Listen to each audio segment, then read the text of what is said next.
الحمدللہ والصلاۃ والسلام علی رسول اللہ وعلی آلہ وصحبہ ومن والا، اما بعد۔ دیت کے احکام اور مسائل کا کل ہم نے آغاز کیا تھا، اور آج دیت کے مسائل اور احکام کا آخری حصہ ہے ہمارے پاس۔ انشاءاللہ ہم اس موضوع کو مکمل کریں گے آج باذن اللہ تعالی۔ اس میں ہمارے پاس جو آج اہم مسئلہ ہے وہ قسامہ کا ہے، قسمیں اٹھانے کے بارے میں، کہ جب کسی مقتول کے قاتل کا علم نہ ہو تو اس صورت کے اندر پھر کیا کیا جائے گا، یہ اس چیز کے بارے میں انشاءاللہ ہم پڑھیں گے۔ لیکن اس سے پہلے کچھ دیت کے حوالے سے متفرقہ مسائل ہیں، دو تین مسائل، ان کو ہم جلدی سے پڑھ لیتے ہیں، پھر انشاءاللہ ہم جو ہے وہ قسامہ کے مسائل کی طرف منتقل ہوں گے۔ سب سے پہلے ہمارے پاس مسئلہ جو ہے وہ غلام کے حوالے سے ہے کہ غلام کی دیت کیا ہوگی، غلام کی دیت کیا ہوگی۔ تو اس بارے میں نبی کریم علیہ الصلوۃ والسلام سے جو ہے وہ کوئی واضح اور صریح دلیل نہیں ملتی کہ اس کی صورت کے اندر کیا کیا جائے گا، لیکن علماء کا، ائمہ کا اجتہاد اور آثار اور اقوال ہیں اس بارے میں۔ جیسے کہ امام شوکانی رحمہ اللہ تعالیٰ کہتے ہیں وَفِي الْعَبْدِ قِيمَتُهُ وَعَرْشُهُ بِحَسَبِهَا، اور غلام میں اس کی قیمت ہے، اس کی قیمت ادا کرنا ہے۔ اگر غلام قتل ہو جاتا ہے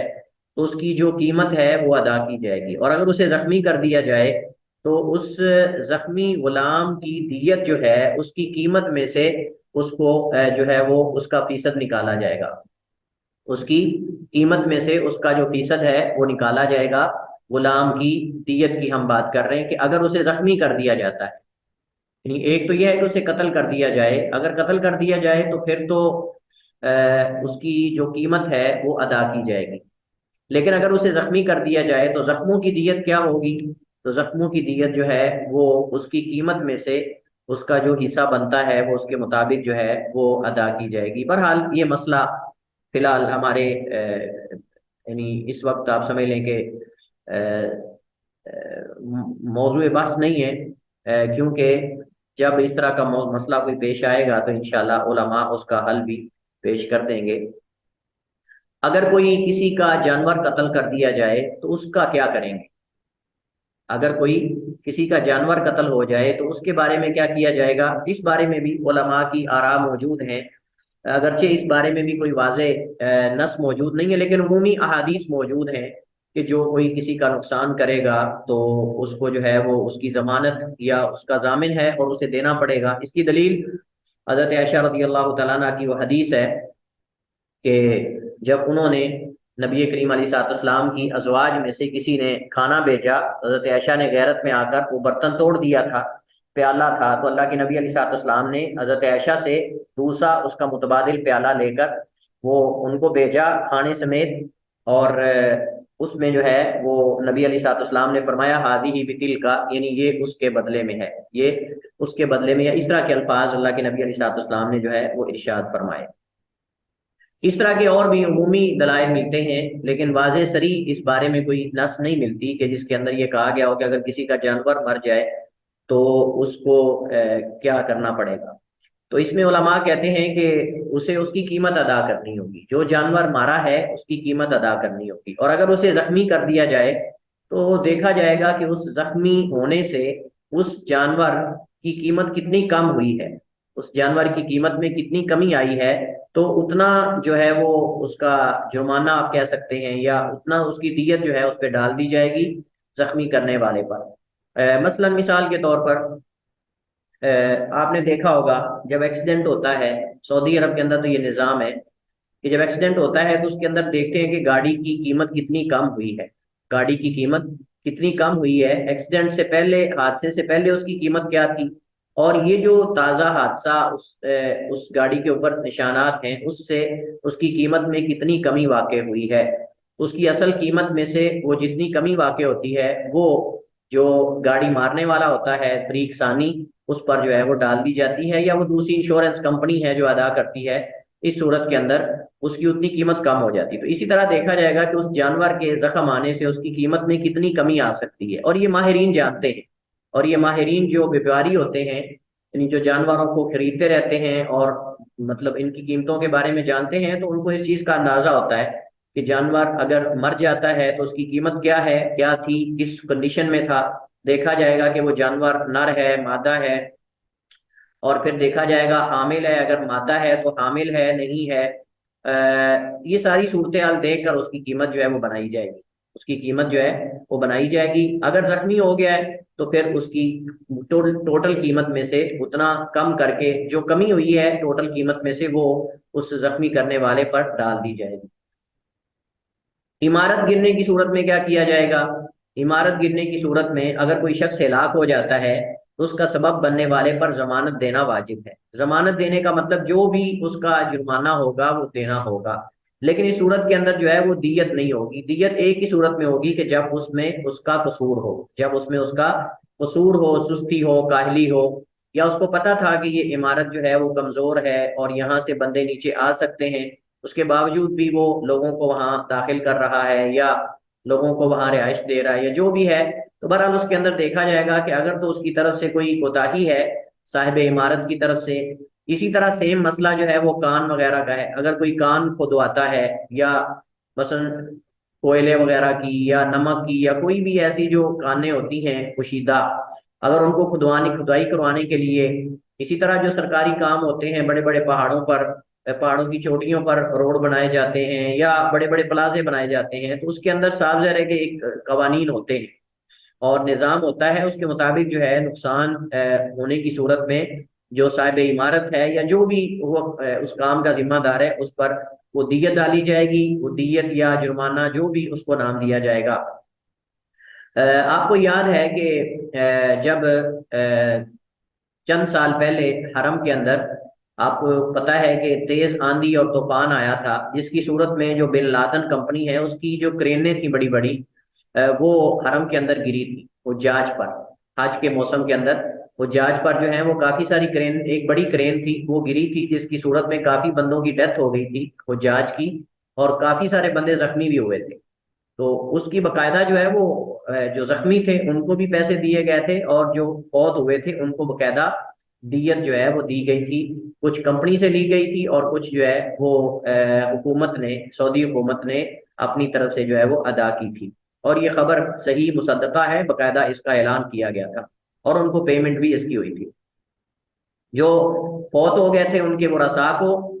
باقاعدہ پیسے دیے گئے تھے، اور ان کو ان کے ورثاء میں سے، مجھے اب کنفرم نہیں، کافی عرصہ ہو گیا مجھے خبر یہ پڑھے ہوئے سنے ہوئے، غالباً ان کے افراد میں سے 5 فیملی کے افراد کو باقاعدہ حج یا عمرہ بھی کروایا گیا تھا، کنفرم نہیں کہ عمرہ یا حج ہے، برال حرمین میں ان کے عزیز و اقارب کو بھی بلایا گیا تھا، اور اس کے ساتھ ساتھ جو ہے وہ ان کو پیسے بھی دیے گئے تھے۔ اگر مومن مقتول دشمن کے علاقے میں رہائش پذیر ہو تو اس صورت کے اندر کیا کیا جائے گا؟ تو اس میں قرآن کریم کے اندر اس بارے میں فیصلہ موجود ہے، تو اس میں کوئی دیت نہیں بلکہ صرف ایک مومن غلام آزاد کرنے کا کفارہ ہی ہے۔ قرآن کریم میں ہے فَإِن كَانَ مِن قَوْمٍ عَدُوٍّ لَكُمْ وَهُوَ مُؤْمِنٌ فَتَحْرِيرُ رَقَبَةٍ مُؤْمِنَةٍ، اگر مقتول تمہارے دشمن قوم کا ہو اور وہ مسلمان ہو تو صرف ایک مومن غلام کی گردن آزاد کرنا لازم ہے، مومن غلام کی گردن آزاد کرنا لازم ہے۔ کون آپ میں سے یہ مسئلہ سمجھا سکتا ہے کہ یہاں اس مسئلے کی صورت کیا ہے؟ کوئی آپ میں سے ہے جو اس کی صورت مسئلہ سمجھا دے کہ مومن مقتول دشمن کے علاقے میں جو رہائش پذیر ہو، اس سے کیا مراد ہے؟ اس کی صورت یہ ہے کہ کوئی آدمی جو ہے وہ کفار کے اندر رہتا ہے، ایسی قوم کے درمیان رہتا ہے کہ جن کے اور مسلمانوں کے درمیان دشمنی ہے، اگر ان کے اندر کوئی مومن مسلمان مارا جاتا ہے، قتل ہو جاتا ہے، تو اس پر کوئی دیت نہیں ہے۔ اس کی وجہ یہ ہے کہ وہ وہاں ان کے اندر کیوں ہے، اصل میں یہ سوال ہے نا کہ ان کے اندر وہ کیوں رہائش اس نے رکھی ہوئی ہے، کیوں وہاں رہ رہا ہے، اصل یہ وجہ ہے۔ اور اس کا ایک واقعہ بھی ہے کہ حضرت خالد بن ولید رضی اللہ تعالیٰ عنہ غالباً انہوں نے ایک قبیلے پر حملہ کیا اور اس کے اندر کئی مسلمان بھی تھے، تو وہ مارے گئے، تو رسول اللہ صلی اللہ علیہ وسلم نے فرمایا کہ انا بریٌ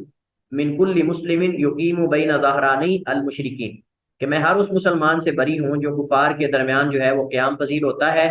اور دونوں کی آگ برابر اٹھتی ہے۔ تو نبی علیہ السلام نے ایسے مسلمان سے برات کا اعلان کیا ہے کہ جو کفار کے اندر جا کر رہتا ہے۔ تو بہرحال یہاں شاید اس سے یہی مراد ہے جو اس مسئلے کے اندر ذکر کی جا رہی ہے۔ یعنی وہاں مارا گیا ہے اگر دشمن قوم کے اندر، تو اس صورت کے اندر جو ہے وہ اب صاف ظاہر ہے کہ اس کو یا تو اگر ان سے غلطی سے وہ مارا گیا ہے یا پھر دوسرے فریق سے اگر قتل ہو گیا ہے تو پھر وہ شہید ہی کہلائے گا، صاف ظاہر ہے۔ لیکن اس کے اندر جو ہے وہ قاتل ہو سکتا ہے غیر معروف ہو، یا اس کے اندر یہ کہ اگر مسلمان سے مر جاتا ہے کوئی اس قوم سے جن سے دشمنی ہے لیکن وہ مومن ہو تو اس صورت کے اندر پھر گردن آزاد کرنا ہے، کسی قسم کا کفارہ نہیں، کیونکہ اس کے بعد آگے ہے کہ وَإِن كَانَ مِن قَوْمٍ بَيْنَكُمْ وَبَيْنَهُم مِّيثَاقٌ فَدِيَّةٌ مُّسَلَّمَةٌ إِلَىٰ أَهْلِهِ۔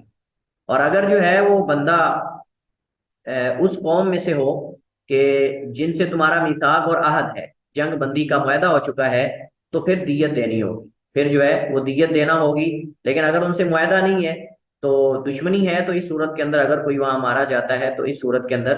صرف گردن آزاد کرنے کا کفارہ ہے، دیت اس پر نہیں ہے۔ اگر کوئی اپنے دفاع کے اندر کسی کو مار دیتا ہے تو اس میں آپ حدیث سنتے رہتے ہیں کہ نبی علیہ السلام نے فرمایا کہ جو اپنے جان، عزت، مال وغیرہ کا دفاع کرتے ہوئے مارا جاتا ہے وہ شہید ہے۔ تو نبی علیہ السلام سے صحابہ نے پوچھا کہ اگر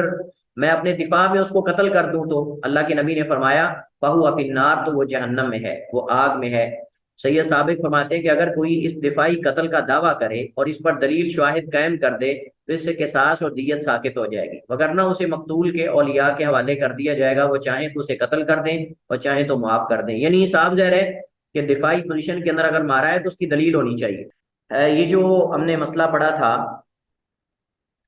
کہ اگر مومن مقتول دشمن کے علاقے میں رہائش پذیر ہو تو اس صورت میں اگر وہ قتل کر دیا جائے، تو اس میں نے ایک صورت یہ ذکر کی تھی کہ اگر اس کے قتل کرنے والے کا علم نہ ہو، یعنی دشمن میں سے اگر کوئی مار دے تو یہ صورت صحیح نہیں ہے۔ اس میں صحیح جو صورت بنتی ہے وہ یہی ہے کہ وہ مومن ہے، مسلمان ہے، لیکن اسے کوئی دوسرا مسلمان اس غلطی سے قتل کر دیتا ہے کہ شاید یہ کافر ہے، شاید یہ اس قوم میں سے، کفار میں سے ہے جن سے ان کی دشمنی ہے، یعنی اس کے اسلام کا اس کو علم نہ ہو، اس کے اسلام کا اس کو علم نہ ہو، غلطی سے اس سے قتل ہو جاتا ہے، تو اس صورت کے اندر چونکہ اس کے ورثاء جو ہیں یا اس کے جو عزیز و اقارب ہیں وہ سارے کافر ہیں، تو وہ ولی نہیں بن سکتے، وہ اس صورت کے اندر۔ تو یہ اصل میں مسئلے کی حقیقت ہے کہ کوئی مومن مسلمان جو کافر قوم سے ہے لیکن اسے کوئی مومن مسلمان قتل کر دیتا ہے لا علمی میں، اسے علم نہیں کہ یہ بھی مسلمان ہو چکا ہے، تو اس صورت کے اندر اس پر کوئی دیت نہیں ہے، کیونکہ اس کے ورثاء جو ہیں وہ کافر ہیں اور وہ اس کے ولی اور وارث نہیں بن سکتے۔ اور دوسری بات یہ ہے کہ یہ قتل خطا ہے، اور اس کے اندر جو ہے وہ غلط فہمی کے اندر وہ بندہ قتل ہو گیا ہے کہ شاید یہ کافر ہے یا اس کافر قوم میں سے ان کی طرح کا ہی ہے۔ اور اس کی میں نے جو آپ کو مثال دی تھی حضرت خالد بن ولید رضی اللہ تعالیٰ عنہ کی، کہ کچھ لوگ جو ہیں وہ کسی قبیلے پر حملہ ہوا مسلمانوں کی طرف سے، تو اس کے اندر کچھ مسلمان بھی تھے، وہ بھی مارے گئے، تو نبی علیہ الصلوۃ والسلام نے ان سے برات کا اعلان اور اظہار کیا تھا، تو یہ بھی صورت اس کی بن سکتی ہے برات۔ تو ہمارے پاس جو مسئلہ چل رہا تھا وہ کہ اگر کوئی اپنے دفاع میں کسی کو قتل کر دے تو اس صورت کے اندر بھی اس پر کوئی دیت نہیں ہوگی۔ اچھا، اب میں نے آپ سے یہ سوال کیا تھا کہ کیسے پتہ چلے گا کہ اس بندے نے دفاع میں مارا ہے یا اس بندے نے جو ہے وہ قصدن اس بندے کو قتل کیا ہے، تو یہ کیسے پتہ چلے گا ہمیں؟ ہاں جی۔ سر اگر اس کے پاس وہ مال ہو جو مال چھیننے کی کوشش کر رہے تھے تو اس سے پتہ چل سکتا ہے یہ کہ، یا پھر اگر پتہ نہیں پھر۔ ہاں جی، اور کوئی؟ سر یہ ہے کہ کوئی مطلب جو ہے نا کوئی مالدار شخص ہے اور وہ اپنے مال کی رکھوالی کرتے ہوئے اس کے اوپر اگر کوئی اٹیک کرتا ہے تو اس کو اپنے مال کو بچانے کے لیے یا خود کو بچانے کے لیے اس کے اوپر حملہ کر کے اس کو مار سکتا ہے۔ چلیے بہرحال دیکھیے، اس میں دو تین چیزیں آ سکتی ہیں۔ پہلی چیز تو یہ آ سکتی ہے کہ کوئی گواہ موجود ہو، جیسے انہوں نے ذکر کیا اس پر کوئی گواہ موجود ہو۔ اگر گواہ موجود نہیں ہے تو پھر قرائن دیکھے جائیں گے۔ قرائن کیا ہو سکتے ہیں؟ مثلا سی سی ٹی وی کیمرہ ہے، سی سی ٹی وی کیمراز وغیرہ لگے ہوئے ہیں، یہ ایک قرینہ ہے۔ اسی طرح وہ شخص جو دفاع کے اندر مارا گیا ہے وہ اس کے گھر کے اندر مارا گیا ہے جس نے دفاع میں مارا ہے، یہ ایک قرینہ ہے۔ لیکن یہ بھی ہو سکتا ہے کہ اس نے اس کو بلایا ہو اور بلا کر قتل کیا ہو، لیکن پھر اس کو معلوم کرنے کے لیے کہ یہ شخص اس کے گھر کے اندر مارا گیا ہے، یعنی اس کے گھر میں اس نے آ کر حملہ کیا یا جو بھی ہے اس نے دفاع میں مارا ہے. تیسری صورت جو بن سکتی کرینہ وہ یہ ہے کہ وہ شخص مجرم ہو، وہ شخص مجرم ہو اور ان کے ساتھ اس کی دشمنی ہو، اور اس کے ساتھ اس کی دشمنی ہو، یا پہلے سے ہی وہ شر پسند ہو اور لوگوں کے گھروں پہ ڈکیتیاں وغیرہ کرتا رہتا ہو، چوریاں وغیرہ کرتا رہتا ہو، یا قتل وغیرہ. بعض ہوتے ہیں آپ کو پتا سپاری لے کر قتل کرتے ہیں، شوٹر جو ہوتے ہیں، شوٹرز ہوتے ہیں. تو ایسا کوئی شخص ہے کہ اس کا ماضی پہلے ہی یعنی آپ سمجھ لیں کہ خطرناک ہے اور معیوب ہے. تو یہ سارے ایسے کرائم ہیں کہ جن کرائم سے جو ہے وہ یعنی پتہ چل سکتی. یا یہ ہے کہ اس نے کسی مجلس کے اندر یا کسی چیٹ کے اندر یا کسی کال کے اندر اس نے اس کو دھمکی دی ہو کہ میں نے آپ کو قتل کر دینا ہے، اس نے اس کو دھمکی دی ہو کہ میں نے آپ کو قتل کر دینا ہے، میں آپ کو زندہ نہیں چھوڑوں گا، میں آپ کو یہ کر دوں گا. اب یہ اس کی کال ٹریس ہو جاتی ہے یا اس کی یہ دھمکی ٹریس ہو جاتی ہے، لوگوں کے سامنے اس نے دھمکی دی، کسی مجلس کے اندر دھمکی دی، اس پر گواہ موجود ہے، اور پھر وہ اس کے گھر کے اندر جا کے اس پہ اٹیک کرتا ہے، آگے سے وہ دفاعی پوزیشن میں مار دیتا ہے. تو یہ سارے کرائم ہیں، یہ سارے شواہد اور کرائم ہیں جن سے معلوم کیا جا سکتا ہے کہ کیا یہ بندے نے واقعتاً ہی دفاع میں مارا ہے یا اس کو قصداً بلا کر اپنے گھر کے اندر مارا ہے. یہ ساری صورتیں جو ہیں وہ کرائم سے ہی واضح ہو سکتی ہیں. علماء نے یہ چیزیں ذکر کی ہیں کتابوں کے اندر، تفصیلی جو فقہ کی کتابیں ہیں ان کے اندر یہ شواہد اور جو دلائل ہیں وہ وہاں ذکر کیے گئے ہیں. لیکن ایک بات ذہن میں رہے کہ دفاع کے اندر وہ سب سے پہلے سب سے ہلکی چیز سے دفاع کرے گا، سب سے پہلے ہلکی چیز سے دفاع کرے گا. مثال کے طور پر یہ ہے کہ اگر ایک بندہ جو ہے وہ گن اس کے پاس موجود ہے تو گن کے اندر تو صاف ظاہر ہے کہ دفاع اس کی مثل ہی ہوگا، لیکن اصل میں یہ پرانے دور کی بات ہو رہی کہ اگر ڈنڈا ہے یا اس طرح کی کوئی چیز اس کے پاس ہے تو وہ کم جو ہلکی ترین چیز ہے اس سے دفاع کرے گا. یہ نہیں کہ سیدھا ہی وہ جو ہے وہ کوئی بڑا ہتھیار پکڑ لے اور اس سے جو ہے اس کو شوٹ کر دے، نہیں، پہلے کم ترین جو آپ سمجھ لیں کہ سٹیپ ہے وہ اختیار کرے گا. اور اگر اس کو لگ رہا ہو کہ جو ہلکا سٹیپ ہے وہ لینے سے یہ مجھے قتل کر دے گا تو پھر اس سے زیادہ بھی وہ لے سکتا ہے. تو یہ علماء نے باقاعدہ ذکر کیا ہے کہ دفاع کے اندر سیدھا وہ کوئی بڑا ہتھیار نہیں پکڑے گا، بلکہ پہلے اپنی جان جس سے اس کی جان بچ جائے وہ اختیار کرے گا. کہیں یہ نہ ہو کہ وہ اللہ کے حضور جو ہے وہ قاتل شمار ہو یا قصداً اس بندے کو پہلے قتل کرنے والا ہو. تو بہرحال یہ بعض جو ہے وہ علماء نے ذکر کیا ہے، دلائل کی روشنی کے اندر یہ چیز جو ہے وہ ذکر کی گئی ہے.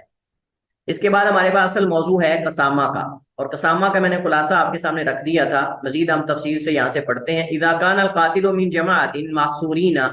ثبتت وہی 50 یمینا، اگر قاتل محصور جماعت سے ہو، محصور کا معنی یعنی معلوم، اور ان کا حصر، یہ حصر سے ہے نا، حصر کا معنی تعداد متعین ہو، ایک پوری جماعت ہے، اتنے لوگ ہیں، 10 20 50 لوگ جتنے بھی ہیں، یا ایک قبیلہ ہے، ایک خاندان ہے، تو قسامت ثابت ہو جائے گی. یعنی اس صورت میں قسامت ثابت ہوگی اور وہ 50 قسمیں ہیں. قسامہ کا معنی دشمن اور مسلمانوں کے درمیان صلح یا جماعت جو کسی چیز کے لیے قسم اٹھائے اور پھر وہ اسے وصول کر لے، پھر وہ اسے وصول کر لے. یہ باب اقسم یقسم، باب فعال سے قسم کھانا، اور قاسم یقاسم باب مفعلہ سے قسم اٹھوانا، جو کہ فریقین بسا اوقات اس کے اندر قسم اٹھاتے ہیں. تو شرعی اعتبار سے جمہور اور احناف میں تھوڑا تعریف میں فرق ہے. احناف کہتے ہیں کہ ایسی متعدد قسمیں ہیں جو قتل کے دعوے میں اٹھائی جائیں، اور وہ 50 قسمیں ہیں جنہیں اہل محلہ کے 50 افراد اٹھائیں گے. وہ محلہ جس کے اندر بندہ مقتول پایا گیا ہے اور اس کے قاتل کا علم نہیں، جس میں بندہ مقتول پایا گیا لیکن اس کے قاتل کا علم نہیں ہے. جمہور کہتے ہیں کہ اس سے مراد ایسا حلف یا ایسی قسم ہے جسے مقتول کے اولیاء مجرم پر قتل ثابت کرنے کے لیے اٹھائیں. یعنی جن پہ ان کو شک ہو وہ کہیں کہ ٹھیک ہے جی ہم قسمیں اٹھاتے ہیں کہ انہوں نے قتل کیا، ان سے ہماری دشمنی تھی اور ان کے پاس وہ آیا تھا، یا ان کے پاس اس نے جانا تھا، یا ایسی کوئی کرائم وغیرہ ہوتے ہیں،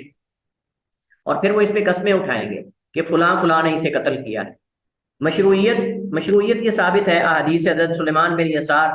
بیان کرتے ہیں، نبی کریم علیہ الصلوۃ والسلام کے ایک انصاری صحابی سے بیان کرتے ہیں. یہ سلیمان بن یسار تابعی ہیں، سلیمان بن یسار جو ہیں یہ تابعی ہیں، مخضرم ہیں، صحابی نہیں ہے. یہ ایک صحابی سے بیان کرتے ہیں کہ ان نبی صلی اللہ علیہ وسلم اقر القسامۃ علی ما کانت علیہ فی الجاہلیہ، نبی علیہ الصلوۃ والسلام نے جاہلیت کے جن امور کو باقی رکھا ان میں سے ایک قسامت بھی ہے، ان میں سے ایک قسامہ یعنی قسمیں اٹھوانا بھی ہے. اور اس کی صورت کیا ہوتی ہے؟ اس کی صورت یہ جیسے میں نے آپ کو کہا کہ بستی یا شہر میں کوئی آدمی مقتول پایا جائے جبکہ اس کے قاتل کا علم نہ ہو، اور اس کے قتل پر کوئی گواہ بھی موجود نہ ہو، کوئی دلائل شواہد وغیرہ بھی نہ ہو، لیکن مقتول کا ولی اس کے قتل کا الزام کسی آدمی یا جماعت پر لگائے اور ان کے خلاف ثبوت کمزور ہو، جس علاقے میں مقتول پایا گیا ہے اس کی ان کے ساتھ دشمنی تھی، تو پھر مقتول کے اولیاء سے ان کے خلاف 50 قسمیں کھانے کا حکم دیا جائے گا۔ اگر انہوں نے قسمیں اٹھا لی تو دیت کے مستحق قرار پائیں گے، یعنی 50 قسمیں اس کے ورثاء اٹھائیں گے۔ لیکن اگر وہ انکار کر دیں تو پھر جن پر الزام لگایا گیا ہے ان سے قسمیں اٹھوائی جائیں گی۔ اگر وہ بھی انکار کر دیں تو پھر کیا کیا جائے گا؟ پھر جو ہے وہ بیت المال سے جو ہے وہ دیت دی جائے گی ایک قول کے مطابق، اور ایک قول کے مطابق جو ہے وہ دیت نہیں ہوگی۔ ایک قول کے مطابق بیت المال سے دی جائے گی، اور ایک قول کے مطابق یعنی حکومت دے گی، اور ایک قول کے مطابق جو ہے دیت جو ہے نہیں ہوگی، چونکہ انہوں نے بھی قسمیں اٹھوا لی اور انہوں نے بھی قسمیں اٹھا لی۔ تو اس صورت کے اندر صاف ظاہر ہے کہ وہ انکار کر رہے ہیں کہ ہم نہیں اٹھائیں گے، اور جو دوسرے ہیں جن پر الزام ہے انہوں نے اٹھوا لی ہیں، قسمیں اٹھا دی ہیں کہ ہم نے قتل نہیں کیا، تو اس صورت کے اندر دیت نہیں ہوگی۔ بعض علماء کہتے ہیں کہ اس صورت کے اندر جو ہے وہ جو ہے وہ دیت بیت المال سے دی جائے گی۔ اگر مقتول کے اولیاء اعراض کریں اور قسم اٹھانے سے گریز کریں اور پیچھے ہٹیں تو پھر جن کے خلاف انہوں نے دعویٰ کیا ہے ان کو قسمیں اٹھانے کا حکم دیا جائے گا۔ وہ اس بات کی قسم اٹھائیں گے کہ نہ تو انہوں نے قتل کیا ہے اور نہ انہیں علم ہے کہ کس نے اس بندے کو قتل کیا ہے، مقتول کو۔ اگر وہ قسمیں اٹھا لیں تو بری ہو جائیں گے، اور ان پر کوئی چیز واجب نہیں ہوگی، اور اگر انہوں نے قسمیں اٹھانے سے گریز کیا اور منہ پھیرا تو دیت کی ادائیگی لازم ہو جائے گی۔ یعنی اس کی آپ سمجھ لیں کہ 3 صورتیں بنتی۔ 3 صورتیں میں آپ کو خلاصہ تن ذکر کر دیتا ہوں۔ اس صورت میں انہوں نے کتاب میں ذکر نہیں کی، لیکن میں آپ کو اس کی صورتیں بنا کر ذکر کر دیتا ہوں۔ ایک صورت یہ ہے کہ ایک بندہ جو ہے وہ مقتول پایا گیا، اب اس کے قاتل کا علم نہیں، دلائل اور شواہد موجود نہیں ہے، تو اس کے عزیز و اقارب اس مقتول کے ورثاء کسی قوم پر یا کسی فرد پر اس کا الزام لگا دیتے ہیں کہ اس نے قتل کیا ہے۔ اب قاضی کہے گا کہ تم نے اس پر قتل کا الزام لگایا ہے اس قوم پر یا ان لوگوں پر، اب تم 50 قسمیں اٹھاؤ کہ واقعا انہوں نے قتل کیا ہے۔ اگر وہ 50 قسمیں اٹھا لیتے ہیں سارے مل کر باری باری، جو بھی اس کے ورثاء ہیں، اگر وہ 50 قسمیں اٹھا لیتے ہیں کہ ان سے دشمنی تھی اور انہوں نے ہی قتل کیا ہے، تو اس صورت میں جو ہے وہ ان پر دیت لازم ہو جائے گی جن کے خلاف انہوں نے دعویٰ کیا ہے۔ لیکن اگر وہ کہیں کہ ہم تو قسمیں نہیں اٹھائیں گے لیکن یہ قسمیں اٹھائیں کہ ہم نے قتل نہیں کیا، تو یہ دوسری صورت ہے کہ وہ جن پر الزام ہے قاتل ہونے کا وہ افراد ہیں یا پورا قبیلہ ہے یا پوری قوم ہے، وہ 50 قسمیں اٹھائیں گے۔ اگر وہ اٹھا لیتے ہیں تو اب دیت نہیں ہوگی، اب دیت ان پر لازم نہیں ہے۔ اس صورت کے اندر بیت المال میں سے بعض علماء کہتے ہیں کہ دیت پھر ادا کی جائے گی مقتول کے ورثاء کو۔ اور اگر وہ قسمیں جو ہے وہ نہیں اٹھاتے، وہ کہتے ہیں کہ ہم بھی قسمیں نہیں اٹھائیں گے لیکن ہم نے قتل نہیں کیا، نہ ہمیں علم ہے، تو پھر ان پر دیت پڑ جائے گی،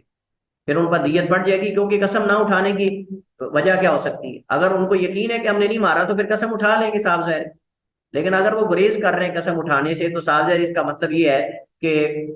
ان میں سے کسی بندے نے مارا ہے لیکن اس کو چھپانا چاہ رہے ہیں، یا کوئی اور وجہ ہو سکتی ہے۔ تو بہرحال یہ اس کے اندر ایک سبب ہے۔ تو اس میں سہل بن ابی حتمہ جو ہیں ان کی حدیث ہے کہ رسول اللہ صلی اللہ علیہ وسلم کا یہ فرمان موجود ہے کہ فتبریکم یہود بخمسین یمینا، تو یہود 50 قسموں کے ساتھ تمہیں جو ہے وہ بری کر لیں گے، مطلب یہ ہے کہ وہ قسمیں اٹھا کے بری کر لیں گے۔ یختارون ولی القتیل والدیۃ انتقلوا علیہ وان حلفوا سقطت، قسم کھانے والوں کو مقتول کا ولی منتخب کرے گا کہ کون کون قسمیں اٹھائیں گے۔ اگر وہ قسمیں کھانے سے انکار کریں تو ان پر دیت لازم ہوگی، اور اگر قسمیں کھا لیں تو دیت ساقط ہو جائے گی۔ حدیث میں مذکور ہے کہ نبی کریم علیہ الصلوۃ والسلام نے جاہلیت کی قسامت کو برقرار رکھا۔ جاہلیت کی قسامت یہ ہے، طویل حدیث میں جو میں نے آپ کے سامنے جو ہے وہ ذکر کیا ہے اس کا خلاصہ یہ۔ حضرت عبداللہ بن عباس رضی اللہ تعالیٰ عنہ بیان کرتے ہیں کہ ذات کی قسم جس کے ہاتھ میں میری جان ہے، ابھی اس واقعے کو پورا سال بھی نہیں گزرا تھا کہ 48 آدمیوں میں سے ایک بھی ایسا نہیں رہا جو آنکھ ہلا سکتا ہو، جو آنکھ ہلا، یعنی یہ وہی تھی جنہوں نے جھوٹی قسمیں اٹھائی تھی تو ان کے اوپر جو ہے یہ مطلب سزا جھوٹی قسمیں اٹھانے کی وجہ سے آئی، اور وہ کسی نہ کسی آفت کا جو ہے وہ شکار ہو گئے۔ بہرحال یہ ایک واقعہ ہے، آپ بعد میں تفصیل سے پڑھ لینا، کیونکہ ٹائم کم، اس وجہ سے میں چاہ رہا ہوں کہ ہم اس باب کو پورا کریں۔ وَإِنِ الْتَبَسَ الْأَمْرُ كَانَتْ مِنْ بَيْتِ الْمَالِ، اگر معاملہ مشتبہ ہو جائے تو بیت المال سے دیت ادا کی جائے گی۔ حضرت سہل بن ابی حتمہ اپنی قوم کے بزرگوں سے روایت بیان کرتے ہیں کہ عبداللہ ابن سہل اور محیصہ ابن مسعود اپنی تنگ دستی کی وجہ سے خیبر کی طرف نکلے۔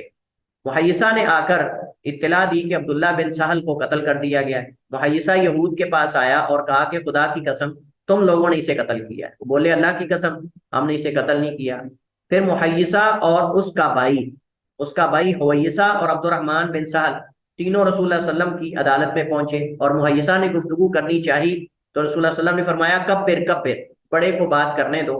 تو آپ صلی اللہ علیہ وسلم کی مراد یہ تھی کہ تم عمر میں جو تم میں سے عمر میں بڑا ہے اسے بات کر رہے ہو، تاکہ پورا قصہ اور پوری صورت مسئلہ کو سمجھا سکے اور میں اس کے مطابق تمہیں شریعت کا حل بتا سکوں، شریعت کی روشنی میں جو حل ہے وہ بتا سکوں، کیونکہ ایسے بات سمجھ نہیں آئے گی۔ جو دنا آدمی تم میں سے بڑا ہے اس کو کہو پورا قصہ سنائے کیسے کیسے ہوا، پھر میں اس کا تمہیں حل بتاؤں گا۔ چنانچہ حویصہ نے بیان کیا، پھر محیصہ بولا تو رسول اللہ صلی اللہ علیہ وسلم نے فرمایا اما ان یدو صاحبکم و اما ان یأذنوا بحرب،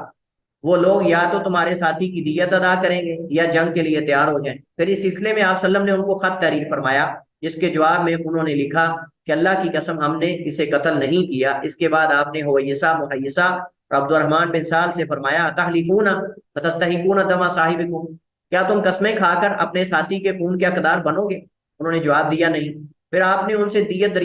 دریافت فرمایا کہ فیحلف لکم یہود، کیا پھر تم اگر قسمیں نہیں اٹھاتے ہو تو یہود قسمیں اٹھا لیں پھر 50، اگر وہ قسمیں اٹھا لیں گے تو پھر تم دوبارہ ان سے دیت کا یا کسی چیز کا مطالبہ نہیں کر سکتے۔ انہوں نے جواب دیا اللہ کے رسول وہ تو مسلمان ہی نہیں، وہ تو یہود ہیں، اور یہودی تو جھوٹی قسمیں اٹھانے میں بالکل بھی گریز نہیں کرتے۔ تو رسول اللہ صلی اللہ علیہ وسلم نے اس کی دیت اپنے پاس سے بیت المال سے دی اور اس کو 100 اونٹنیاں بھیج دی، اور ان کو 100 اونٹنیاں اللہ کے نبی علیہ الصلوۃ والسلام نے بھیج دی۔ اور یہ واقعہ جو ہے یہ صحیح بخاری میں، صحیح مسلم میں، دیگر کتب حدیث میں موجود ہے۔ تو اب اس کے اندر کیا ہوا، اس کے اندر معاملہ یہ بنا کہ جو مسلمان تھے، یعنی جن کا قریبی وہاں یہود کے اندر، ان کے علاقے خیبر کے اندر قتل ہوا تھا، انہوں نے قسمیں اٹھانے سے انکار کر دیا، حالانکہ وہ الزام دے رہے تھے یہود جو ہیں، انہوں نے کہا کہ ہم نے قتل نہیں کیا۔ تو اللہ کے نبی نے فرمایا کہ اگر تم کہتے ہو کہ یہود قسمیں اٹھا لیں تو پھر ٹھیک ہے، پھر تم دوبارہ مطالبہ نہ کر سکو گے۔ انہوں نے کہا کہ نہیں، ہم ان سے قسمیں نہیں اٹھوائیں گے، کیونکہ یہودی ہیں، یہودی تو قسمیں اٹھانے میں کیا گریز کریں گے۔ تو اس کے اندر انہوں نے کیا کیا، انہوں نے پھر قسمیں اٹھوانے سے یہود سے انکار کر دیا۔ تو اب نبی علیہ الصلوۃ والسلام نے جو ہے وہ معاملے کو سلجھانے کے لیے، تاکہ ان کے دل کے اندر کوئی شاید جو ہے وہ یعنی کہ کوئی برا خیال نہ آئے، اس وجہ سے اللہ کے نبی علیہ الصلوۃ والسلام نے پھر بیت المال سے جو ہے وہ 100 اونٹنیاں یعنی دیت جو ہے وہ ادا کر دی۔ تو یہ صورت ہے کہ جب معاملہ مشکل ہو جائے، معاملہ حل نہ ہو رہا ہو، تو پھر بیت المال سے بھی دیت اور جو قیمت ہے وہ میت کی ورثاء کو دی جا سکتی ہے، جیسا کہ اس حدیث کے اندر موجود ہے۔ اس بارے میں کچھ ضعیف روایات ذکر کی جاتی ہیں، مثلا ایک روایت یہ ذکر کی جاتی ہے کہ رسول اللہ صلی اللہ علیہ وسلم نے 2 بستیوں کے درمیان ایک مقتول کو دیکھا تو بستیوں کا درمیانی فاصلہ ماپنے کا حکم دیا، دونوں جانبوں میں سے ایک طرف وہ ایک بالشت زیادہ قریب تھا تو اللہ کے نبی علیہ الصلوۃ والسلام نے اسی پر دیت ڈال دی، جو قریب تھے ان پر آپ نے دیت ڈال دی۔ اور یہ روایت جو ہے وہ ضعیف ہے، یہ روایت ضعیف ہے، جیسا کہ نیچے حاشیے میں آپ دیکھ رہے ہیں، اسماعیل بن اسحاق رافضی منکر الحدیث راوی ہے، اور اس کے علاوہ اس پر اور بھی الزامات ہیں جس کی وجہ سے حدیث جو ہے وہ ضعیف ہے۔ ایک دوسری روایت اس میں پیش کی جاتی ہے کہ جس روایت میں کہ یہود نے قسم کھانے سے انکار کیا تو آپ سے انہوں نے پر دیت ڈال دی، وہ ضعیف ہے، کیونکہ 2 طرح کی روایات ہیں اس واقعے میں۔ محیصہ اور حویصہ کا جو واقعہ ہم نے ابھی پڑھا ہے نا، اس کے اندر 2 طرح کی روایات ملتی ہیں۔ ایک روایت میں ہے کہ اللہ کے نبی علیہ السلام نے فرمایا کہ یہود پھر قسمیں اٹھا لیں، تم ان پر الزام اگر لگا رہے ہو، حویصہ اور محیصہ، یعنی آپ نے کہا کہ یہود پھر قسمیں کھا لیں، اگر وہ کھا لیں گے دوبارہ مطالبہ نہیں تم کر سکتے، تمہیں کچھ نہیں ملے گا۔ انہوں نے کہا کہ وہ یہودی ہیں، وہ قسم کھا لیں گے، تو آپ نے قسمیں ان سے نہیں اٹھوائی، یہود سے قسمیں نہیں اٹھوائی، اور بیت المال سے جو ہے وہ دیت دی، اور وہ صحیح روایت ہے۔ جبکہ ایک روایت میں یہ ہے کہ یہود نے جب قسم کھانے سے انکار کر دیا تو اللہ کے نبی علیہ الصلوۃ والسلام نے ان پر دیت ڈال دی۔ اب یہ شاذ روایت اور ضعیف ہے، جبکہ پہلی روایت جس کے اندر یہ ہے کہ وہ تو تیار تھے لیکن مسلمانوں نے کہا کہ ہم نہیں اٹھوائیں گے، تو اصل یہ صحیح روایت ہے۔ قسامت صرف خون میں ہی ہے، قسامت صرف خون میں ہی ہے، دیت وغیرہ کے اندر نہیں ہے۔ حضرت ابوبکر صدیق، حضرت عمر رضی اللہ تعالیٰ عنہ، پہلی جماعت کے لوگ اور پہلی جماعت کے لوگ قسامت کے ساتھ کسی کو قتل نہیں کرتے تھے۔ پہلی جماعت یعنی سلف صالحین مراد ہے۔ جمہور، شافعی، احمد، پہلے مدعین سے قسم لی جائے گی، اگر وہ انکار کر دیں تو پھر مدعا علیہم پر قسم پیش کی جائے گی، یعنی جن پر دعویٰ کیا گیا یا جن کے خلاف دعویٰ کیا گیا۔ راجح جمہور کا موقف ہے، حدیث کے مطابق جو حدیث پیچھے گزر چکی ہے وہی زیادہ راجح ہے، جس کی تفصیل میں نے آپ کے سامنے ذکر کی ہے۔ قسامت کے لیے شبہ یا علامت کا ہونا ضروری ہے، قسامت کے لیے شبہ یا علامت کا ہونا ضروری ہے۔ حافظ ابن حجر اس پر فرماتے ہیں کہ اس پر سب متفق ہیں کہ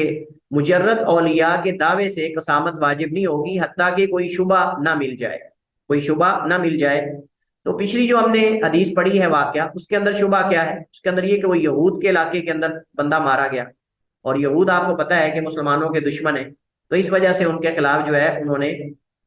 دعویٰ، اور بلکہ قرائن بھی موجود تھے کہ وہ ادھر ہی گئے تھے، قرائن بھی موجود تھے کہ وہ ادھر ہی گئے تھے اور ان کے علاقے کے اندر ہی مقتول پائے گئے۔ جمہور، مالکیہ، شافعیہ، حنابلہ کہتے ہیں قسامت کی شبہ یا علامت کے بغیر نہیں ہوگی۔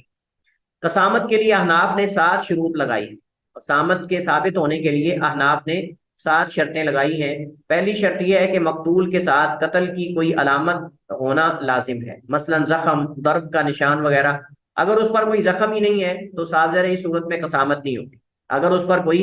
زخم نہیں پایا گیا تو اس صورت کے اندر قسامت نہیں ہوگی۔ مطلب ایک بندہ ہے، اب اس پر نہ تو گلے کے اوپر کوئی نشان ہے، نہ کوئی زخم کا کوئی نشان ہے، کچھ بھی نہیں ہے، ویسے ہی بندہ وہاں مرا ہوا پایا گیا ہے، اس صورت کے اندر چونکہ قرائن نہیں ہے کہ وہ مقتول ہی ہے، ہو سکتا ہے وہ تبھی موت مر گیا ہو سکتا ہے کسی اور وجہ سے مر گیا ہو، تو اس صورت کے اندر جو ہے پھر قسامت نہیں ہوگی۔ دوسری انہوں نے شرط جو لگائی ہے وہ یہ ہے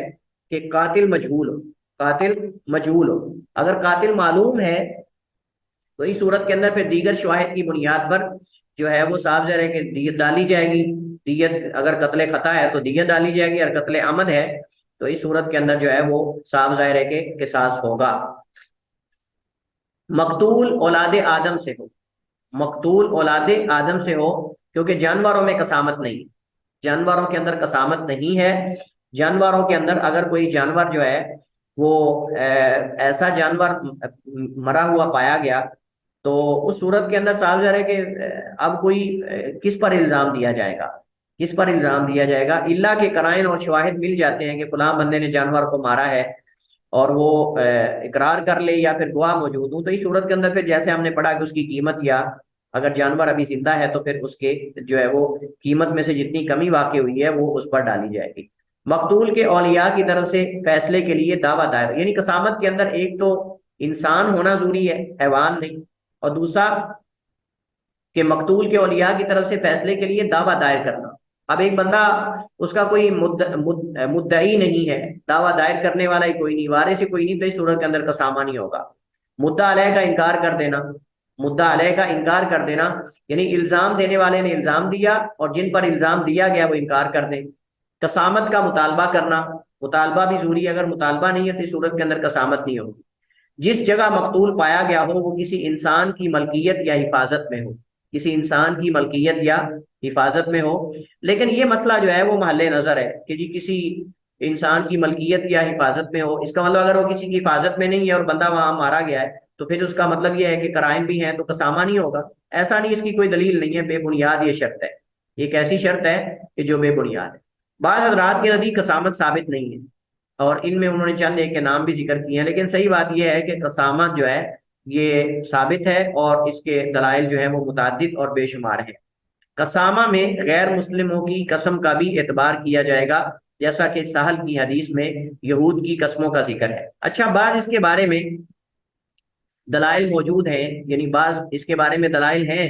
کہ یہود سے جو ہے وہ قسمیں اس میں اس طرح اٹھوائی جائیں گی کہ مثلا نصارہ سے قسم اٹھانے کا ذکر ہے، اور وہ یہ ہے کہ ان سے کہا جائے گا کہ